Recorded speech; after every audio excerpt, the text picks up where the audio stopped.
வணக்கம் நண்பர்களே. பேராசிரியர் செல்லப்பாண்டியன். இன்னைக்கு ஆகஸ்ட் 9 சர்வதேச பழங்குடியினர் தினம். இன்னைக்கு உலகம் முழுவதும் கொண்டாடப்படுகிறது. இதுல இப்ப நாம அந்த பழங்குடி நாளை சிறப்பிக்கும் விதமாக இன்னைக்கு நாம இருக்கக்கூடிய இடம் வந்து பாத்தீங்கன்னா திண்டுக்கல் மாவட்டம் கொடைக்கானல் மலைப்பகுதியில் இருக்கக்கூடிய தாண்டிக்குடி அருகே இருக்கக்கூடிய பளியர்கள் வாழக்கூடிய ஒரு மலை பிரதேசமாக இருக்கக்கூடிய கோரங்கொம்பு கிராமத்துக்கு இப்ப நாம இங்க வந்திருக்கிறோம். அதாவது பழங்குடியின மக்களினுடைய உரிமைகளை பாதுகாப்பது, அவர்களுடைய சாதனையை அங்கீகரிக்கும் விதமாக இந்த சர்வதேச பழங்குடி நாள் கொண்டாடப்படுகிறது. பொதுவாக இன்னைக்கு பழங்குடியினர் ஐநா சபையினுடைய தற்போதைய புள்ளி விவர கணக்கின்படி உலகத்திலே பார்த்தீங்கன்னா 6% பழங்குடியின மக்கள் இருக்கிறாங்க. அவர்களில் அந்த 6%த்தில் 47% பழங்குடியினர் படிப்பறிவு அற்றவர்களாக இருக்கிறார்கள் அப்படின்னு சொல்லி அவர்களுடைய புள்ளி விவரம் சொல்கிறது. அந்த படிப்பறிவின்மை காரணமாக அவர்களுடைய சாதனைகள் இன்னைக்கு வெளியில இன்னைக்கு தெரியாமலே போய்விடுகின்றன. அந்த வகையில இன்னைக்கு நாம் இந்த பழங்குடி நாள் அன்று ஒரு சிறப்புமிக்க ஒரு பழங்குடியினருடைய குடியிருப்புகளையும் அவர்களுடைய வாழ்வியல் முறைகளை பற்றியும் நாம் இந்த பதிவுல பார்க்க போறோம். வாங்க கோரங்கொம்பு கிராமத்தை நோக்கி போவோம்.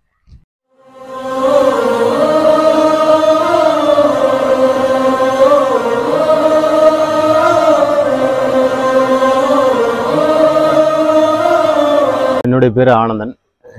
இது குப்மால்வட்டி கிளை கிராமம் கோரங்கொம்பில் நாங்கள் குடியிருக்கோம். இங்கே ஆதிவாசி மக்கள் தான் நாங்கள் குடி வசித்து வந்துட்டுருக்கோம். எங்களுக்கு பார்த்தோம்னு சொன்னால் இந்த ஊரெல்லாம் தொடங்கி கிட்டத்தட்ட குறைஞ்சது ஒரு 75 ஆண்டு காலங்களுக்கு மேலாவே நிரந்தர குடியரசு பண்ணிகிட்ருக்கோம். எல்லாம் ஒரே இனத்தை பளியர் இனத்தை சேர்ந்த மக்கள் தான் இங்கே குடியரசுட்டுருக்கோம்.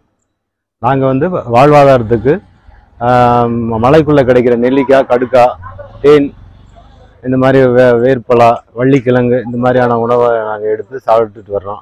பத்தாவதுக்கு பக்கத்தில் உள்ள தோட்டத்து வேலைகளுக்கு நாங்கள் போய் கொஞ்சம் தினக்கூலிக்கு போய் வருமானம் செஞ்சுட்டு வந்துட்டுருக்கோம்.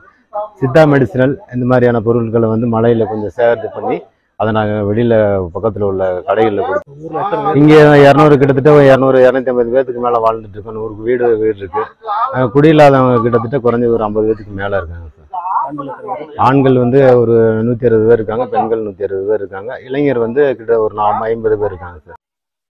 நண்பர்களே, இப்போ நீங்கள் பார்க்குறது குந்தப்பனை. இது இந்த பகுதியில் இருக்கக்கூடிய அந்த பளியர் குடியிருப்பு சுற்றி இருக்கக்கூடிய காட்டு பகுதியில் இது கிடைக்குது. இது அந்த பளியர்கள் அவங்க திருமணம் உள்ளிட்ட அந்த மாதிரி சடங்குகள், முக்கியமான விழாக்கள் இருக்கும்போது வீட்டுக்கு முன்னாடி பார்த்தீங்கன்னா அலங்காரமாக பந்தல் அந்த மாதிரிலாம் அலங்காரமாக தொங்க விடக்கூடியது தான். இது நம்ம இதில் சொல்ல போனால் பார்த்தீங்கன்னா சாட்டை மாதிரி இருக்குது. இது அடித்தா அரிக்கும் அப்படின்னு சொல்லி சொல்கிறாங்க. அதனால் அந்த காலத்தில் எதுவும் தவறு செய்தவர்கள் எதுவும் தண்டிப்பதற்காக எதுவும் இந்த மாதிரி எதுவும் சட்டமாக எதுவும் பயன்படுத்தினாங்களா அப்படின்னு நம்ம கேட்டோம். இங்கே உள்ள குடியிருப்பு வச்சுட்டு கேட்டோம். அப்படிலாம் கிடையாது. இது வெறும் அலங்காரத்துக்காக மட்டுமே இந்த வீட்டுகளுடைய இதில் தொங்க விடுவதற்கு அலங்காரத்துக்காக மட்டுமே இதை சொல்லியிருக்காங்க. இதுதான் இப்போ நீங்கள் பார்க்குறதா பார்த்தீங்கன்னா பளியர்களுடைய குடியிருப்புல ஒன்று. இந்த குடியிருப்பு பார்த்தீங்கன்னா ஒரு பாலடைஞ்ச குடியிருப்பாக இருக்குது. காரணம் என்னன்னா, இது மழை அதிகமாக பொழி இருக்கிறதுனால அடிக்கடி இது என்ன டேமேஜ் ஆகுது. இப்போ கூட நம்ம பேசிய ஆனந்தன் அப்படின்றவர் பார்த்தீங்கன்னா இந்த மாதிரி குடியிருப்புகள் நிறைய டேமேஜ் ஆயிருக்கு அப்படின்னு சொல்லி சொன்னாங்க. ஸோ நிறைய பேருக்கு பார்த்தீங்கன்னா இதான் பளியர்களுடைய குடியிருப்பு அரசாங்கத்தால் கட்டப்பட்டிருக்கிறது. காலப்போக்கில் மெயின்டெனன்ஸ் அதெல்லாம் இல்லாதனால அது நிறைய பேர் அதை இது பண்ணி இந்த குடியிருப்பு காலி பண்ணிட்டு வேற இடங்களுக்கு போயிருக்காங்க. அதில் தான் கொஞ்சம் பேர் வீடுகள் இல்லாமல் இருக்கு அப்படின்னு சொல்லியிருக்காங்க. நண்பர்களை, அடுத்து வாங்க நம்ம இந்த பளியர்கள் இவர்களுடைய குடியிருப்பில் இருக்கக்கூடிய இவர்கள் இந்த வணங்கக்கூடிய கோவிலுக்கு இப்போ நம்ம போகிறோம்.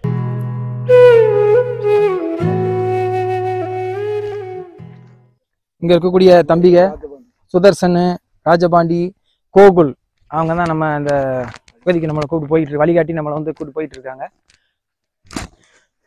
வாங்க, இன்னும் போய்கிட்டே இருக்கோம். குடியிருப்புகள்லேருந்து கோரங்கொம்பு கிராமத்துலேருந்து நடந்து அந்த மலையினுடைய உச்சியில் இருக்கக்கூடிய அவர்களுடைய கோயிலுக்கு வந்திருக்கோம். இந்த பின்னாடி தெரியுது பார்த்தீங்களா, அதுதான் அவர்களுடைய கோயில்.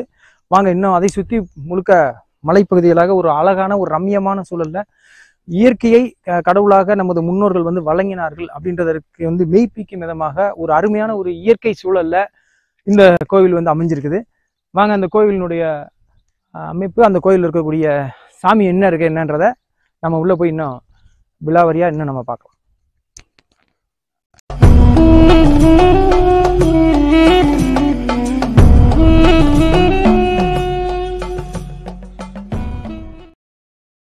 நண்பர்களே, இப்போ நம்ம அந்த கோயிலுக்கு வந்துட்டோம். இந்த கோரங்கொம்பு மக்கள் வந்து வழிபடக்கூடிய கோவில் வந்து இதுதான். இது வந்து மாரியம்மன் கோயில் அப்படின்னு சொல்லி மாரியம்மன் அப்படின்னு சொல்லி கும்பிடுறாங்க. இந்த கோவிலோட அமைப்பை பார்க்கும்போது ஒரு டால்மென்ஸ் அப்படின்ற மாதிரி தெரியுது. ஆனால் தொடர்ச்சியாக இது வந்து இப்போ வந்து மாரியம்மன் அப்படின்னு சொல்லி வணங்குறாங்க. இது வந்து மாரியம்மன் அப்படின்னு சொல்லி இந்த அம்மன் கோயில் தான் அப்படின்ட்டு மெய்ப்பிக்கும் விதமாக வந்து பார்த்தீங்கன்னா அந்த சிலைக்கு எதிராகவே, அது கோயிலுக்கு எதிராகவே வந்து பார்த்தீங்கன்னா திரிசூலம் வடிவமும் இங்கே வந்து 3 திரிசூலமும் வந்து 4 திரிசூலமும் வச்சு வழிபட்டுக்கிட்டு இருக்காங்க. அதோட இங்கே வந்து இன்னொன்று ஒரு விசித்திரமான செய்தி, நம்ம ஏற்கனவே சொன்னபடி இயற்கையே கடவுளாக வணங்கியிருக்கிறாங்க அப்படின்னு சொன்ன மாதிரியே இந்த கோவிலுக்கு பின்பக்கம் அப்படியே வந்து பார்த்தீங்கன்னா வாங்க பார்க்கலாம். பின்பக்கம் அப்படியே வந்து பார்த்தீங்கன்னா இங்கே வந்து சின்ன சின்ன இந்த பாறை இருக்குது. இந்த பாறையே வந்து பார்த்தீங்கன்னா இந்த பாறையை வந்து கடவுளாக அவங்க வந்து வணங்குறாங்க. இங்கே இருக்கக்கூடிய சிறுவர்களிலிருந்து பெரியவர்களுக்கு எல்லாம் என்ன சொன்னாங்கன்னா, இந்த கோயிலுக்கு பின்னாடி இருக்கக்கூடிய இந்த பாறை வந்து கடவுளாக வணங்குறோம், அதனால அதை யாருமே வந்து காலால் மிதிக்க கூடாது அப்படின்ட்டு சொல்லியிருக்கிறாங்க.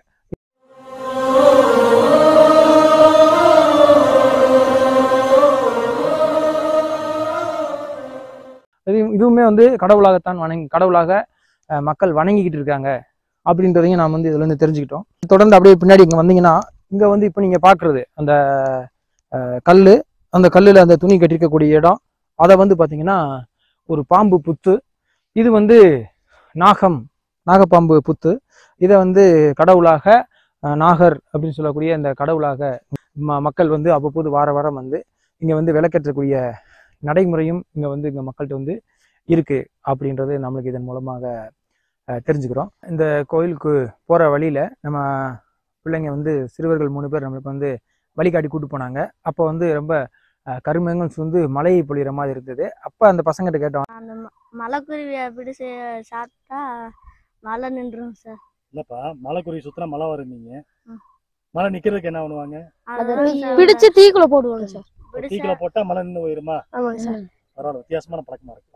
என்ன சொல்றாங்க அப்படின்னா வந்து கருமேகங்கள் சூழ்ந்த போது இங்க வந்து மலை குருவிகள் வந்து சுத்தும் அப்படின்னு சொல்லி. அவங்களுக்கு வந்து அது அந்த குருவினுடைய பேர், உண்மையான பேர் என்னன்னு தெரியல. இங்க பொதுவாக அது மலை குருவி வந்து அது ரீங்காரமிட்டு சுத்தும் அப்படின்றதாகவும், அப்படி சுத்திட்டு இருந்தா கொஞ்ச நேரத்துல வந்து கடுமையா மழை பெய்யும் அப்படின்னு இங்க வந்து ஒரு நம்பிக்கை இருக்கிறதாக நம்ம இது மூலமா தெரிஞ்சுக்கிட்டோம். அதோட அதிகமான மழைப்பொழிவு இருக்கும்போது அந்த தைலங்குருவியை பிடிச்சி இது பண்ணி நெருப்புல போட்டாங்கன்னாலும் அது வந்து மழை அதோடு நின்றும், மழைப்பொழிவு அதோடு நின்றும் அப்படின்றதும் இந்த பகுதியில் இருக்கக்கூடிய மக்களுடைய ஒரு நம்பிக்கையாக இருக்கு அப்படின்றதையும் நாம இவங்க சொன்ன அந்த ஸ்டேட்மெண்ட் மூலமாக நாம் வந்து தெரிஞ்சுக்கிறோம். இப்போ நம்ம பார்த்த இந்த பழியர் இவர்களுடைய குடியிருப்பை பொறுத்த வரைக்கும் இவருடைய வாழ்வியல் முறை அப்படின்றது இன்னமும் வந்து பார்த்தீங்கன்னா ஒரு இயற்கையான ஒரு வாழ்வியல் முறையாகவே இருக்கிறது. இங்கே கிடைக்கக்கூடிய இயற்கையாக கிடைக்கக்கூடிய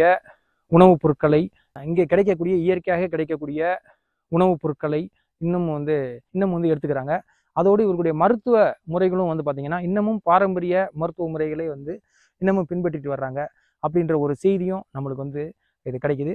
இந்த உலக பழங்குடி நாள் விழாவில், அதாவது குறிப்பாக நமது பாண்டிய நாட்டு பகுதியில் இருக்கக்கூடிய ஒரு பழங்குடியின குடியிருப்பில் நேரடியாக வந்து அவர்களுடைய வாழ்வியல் முறைகளை கண்டறிந்தது உண்மையிலே நம்மளுக்கு வந்து மகிழ்வாக இருக்கிறது. இன்னும் ஒரு வேற அருமையான பண்பாடு மற்றும் வரலாற்று தகவல்களோடு உங்களை சந்திக்கின்றோம். நன்றி, வணக்கம்.